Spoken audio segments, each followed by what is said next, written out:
What's going on, everybody? Shonen Express here, coming to you with another weekly Shonen Jump newsletter.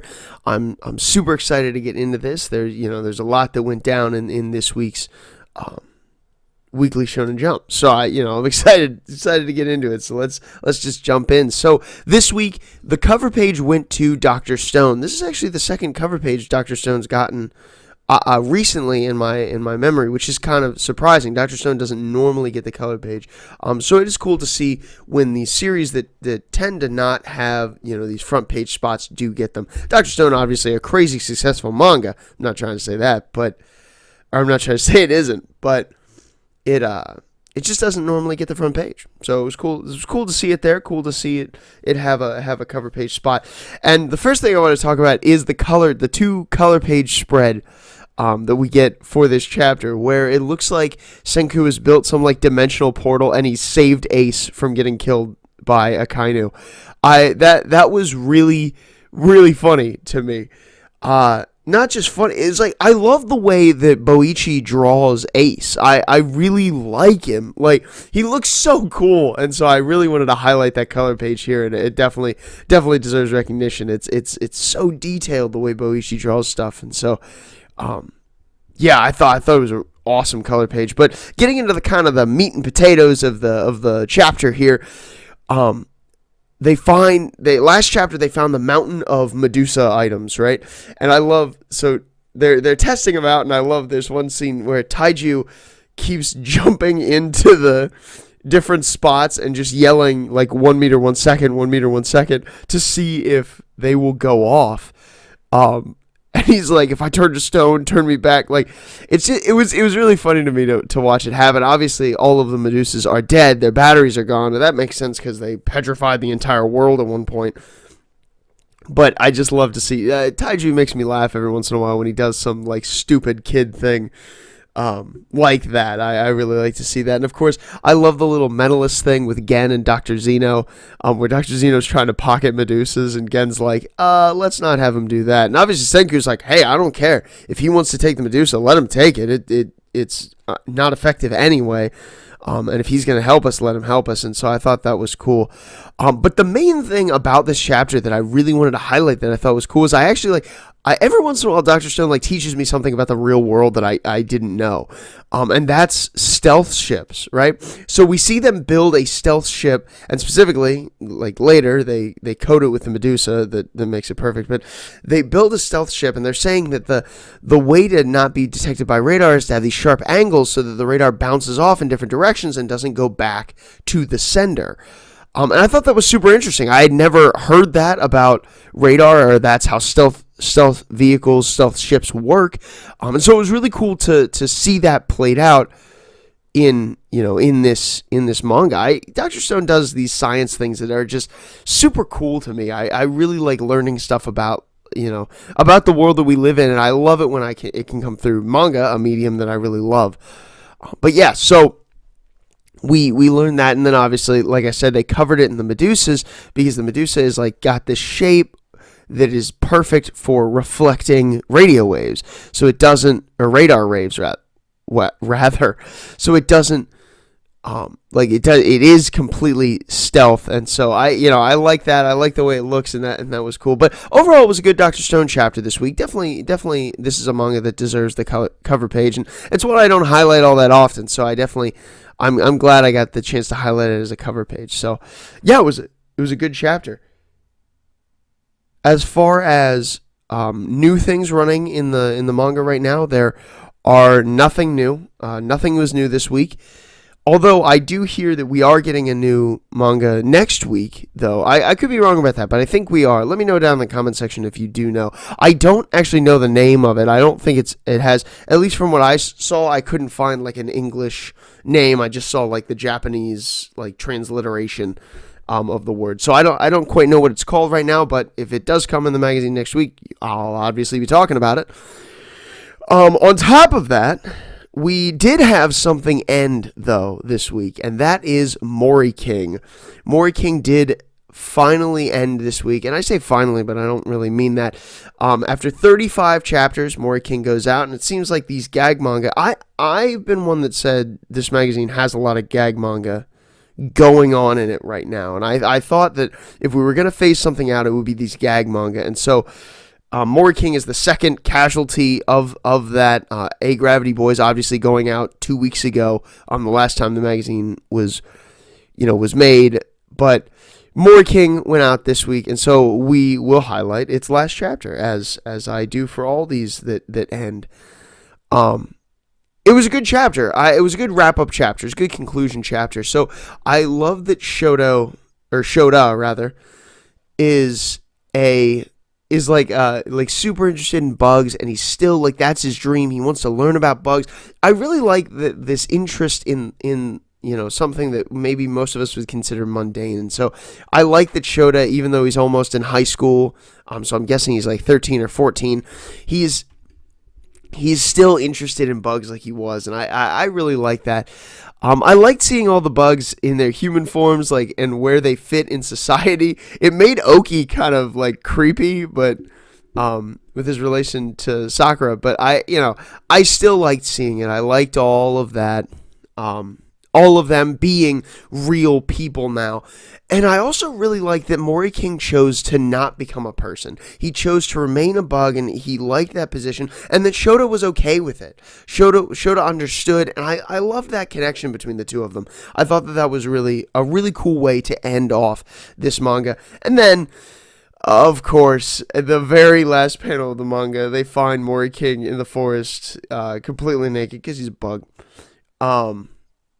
And they like don't remember, or Shoda remembers, but Shoko doesn't remember, and she like yells at him he's a pervert, of course. But it was funny. I thought it was funny, and a fitting way to end off this manga, as that has been kind of the refrain of this manga through the whole thing. So I did find it fitting. But yeah, that was the last chapter of Moriking, and so we won't have any Moriking anymore. I'm sure relatively soon I'll be coming out with a Return to Sender video for Moriking. I actually have another Return to Sender video that I will definitely be putting out first, on the Guardian of the Witch. So I have that. Look forward to that one, but there will definitely be a video about Moriking 2 since it just ended. And I'm trying to kind of keep up with things like that. But yeah, look for that. But it was a good last chapter. It was all right. There was nothing on break this week. Everything that's running in the magazine was running in the magazine this week. And there were also no specials this week. There was no special chapters running in the magazine, at least that we got. And so, there's nothing to report there. So we can just go right on into my highlights. And I got 5 highlights this week. And we will start with what I'm sure no one is surprised by, the king of Shonen Jump right now, One Piece.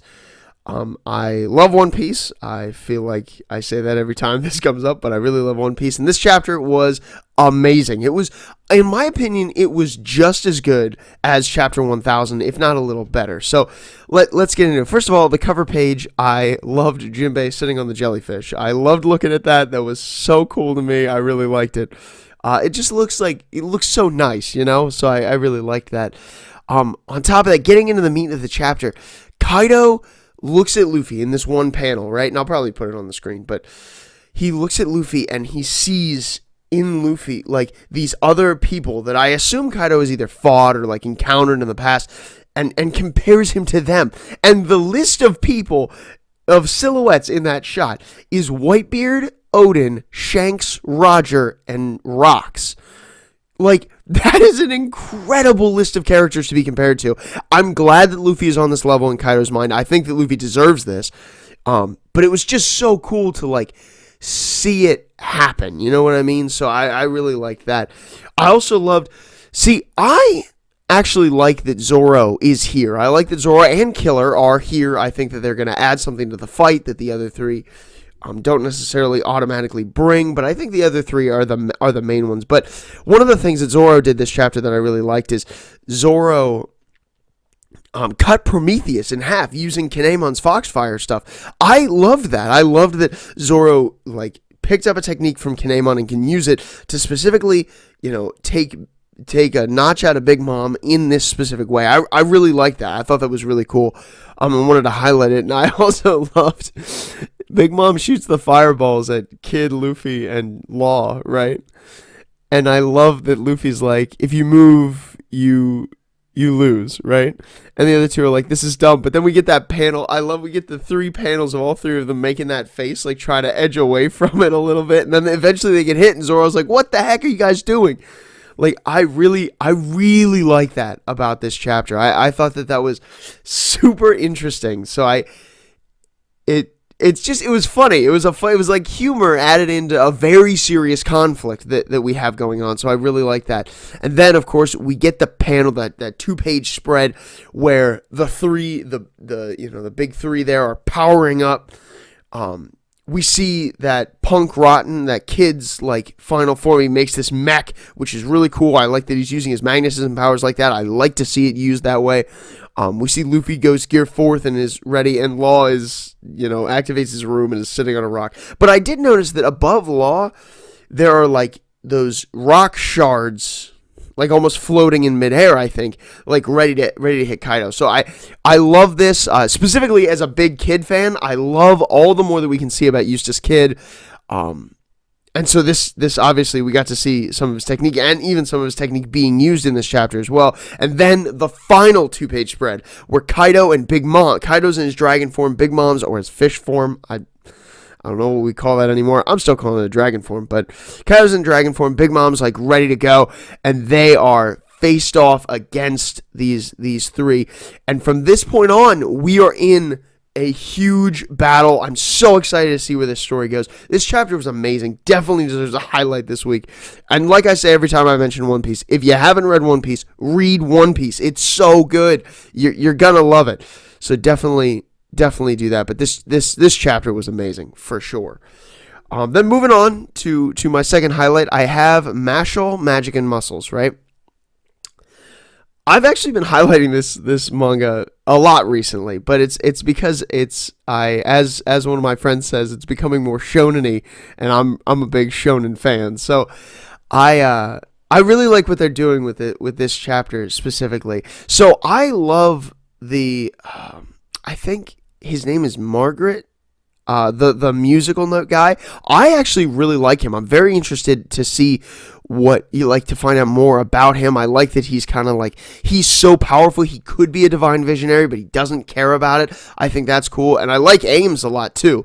The guy he's fighting. So I really like both of these characters. And I think they're very interesting. And I love the setup that they had going into this chapter. And of course, then we get the main professor, Wahlberg, I think is his name. And he says, like, triple liners are able to awaken their wands in a way that others aren't able to do. And this is actually something that's cool. I've probably talked about this. I think that Mashle is like so much just the world of Harry Potter, that I start to have problems with it.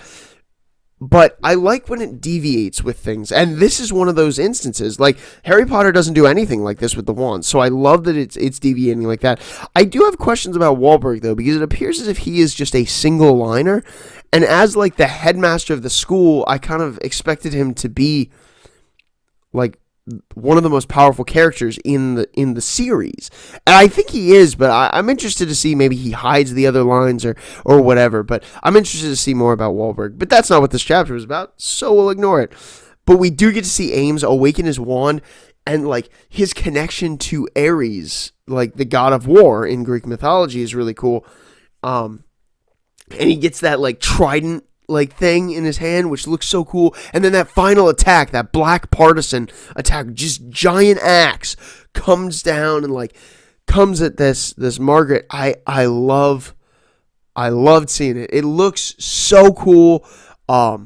And I'm so interested to see what this Margaret says. Like, he says something like black magic at the end. I'm so interested to see what he means by that. What is the significance of black magic and all of that. So I'm very interested to see this. This was a great MASH chapter. You know, I really liked this Mashle chapter. And so, yeah, I had to highlight it. I don't know what, I had to do it. But next up, we have Me and Roboco. Now, this is a manga that I don't highlight all that often.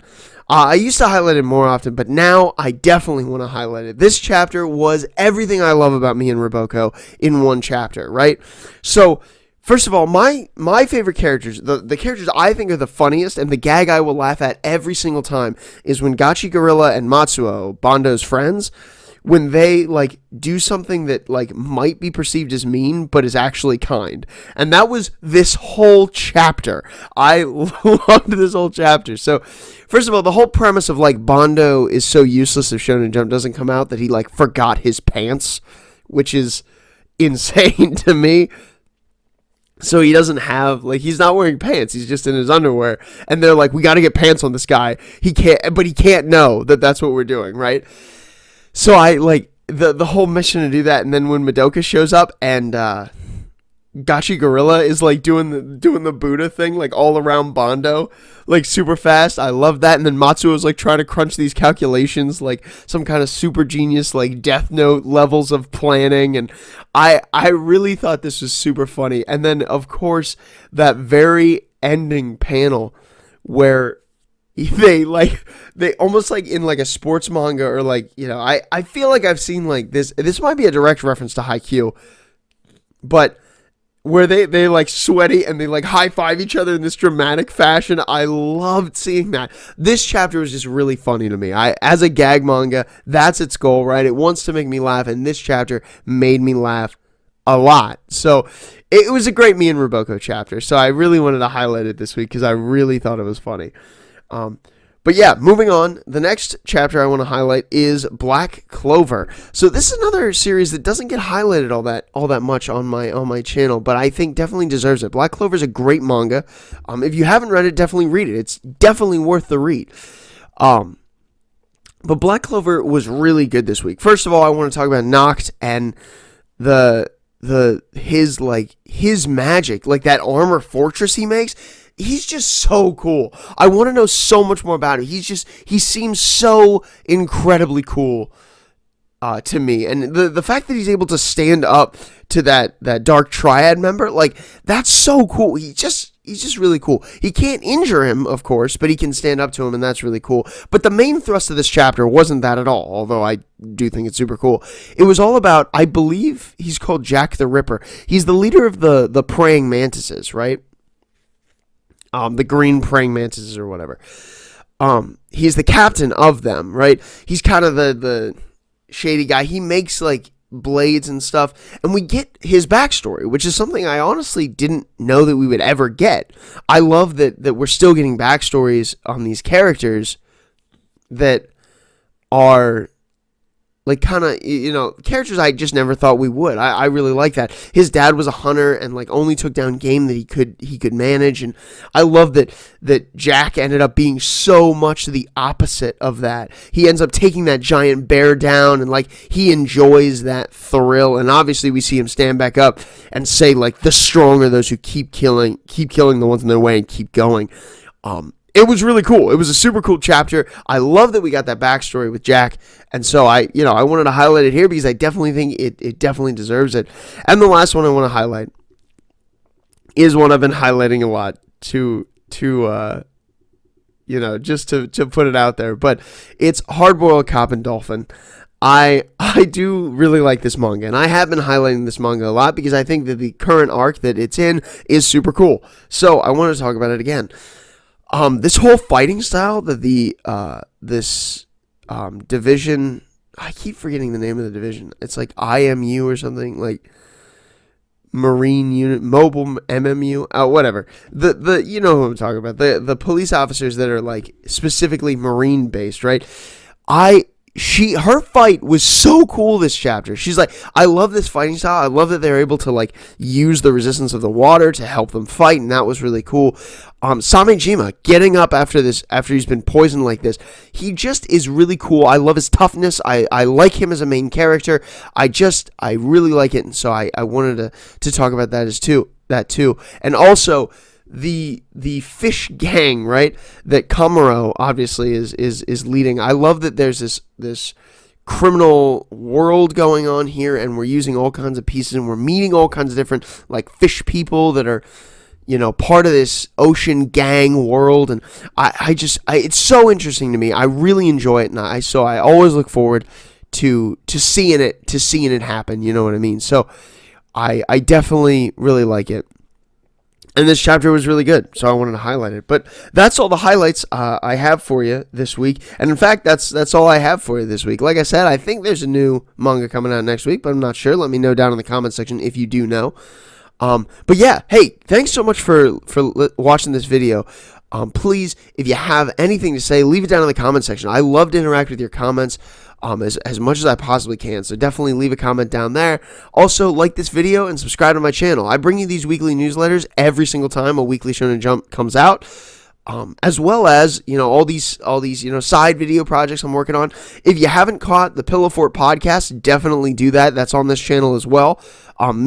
Currently, Shania, and Kate are talking about The Promised Neverland. So if you've never read The Promised Neverland, I'd love to have you read it along with us and go through it with us there. And if you have, listen to the podcast. Kate has never read it, but Shania has, and I have, obviously. And so definitely, it's a very interesting podcast. We just put episode 1 out, so definitely hop on that, along with all my other videos. Check them out as well. And like I said, I'll probably be getting a Moriking Return to Sender video out here probably pretty shortly, and that Guardian of the Witch Return to Sender video will definitely be out shortly. So definitely be on the lookout for those videos as well. But hey, like I said, thanks for watching this video. I'm Shonen Express, signing off.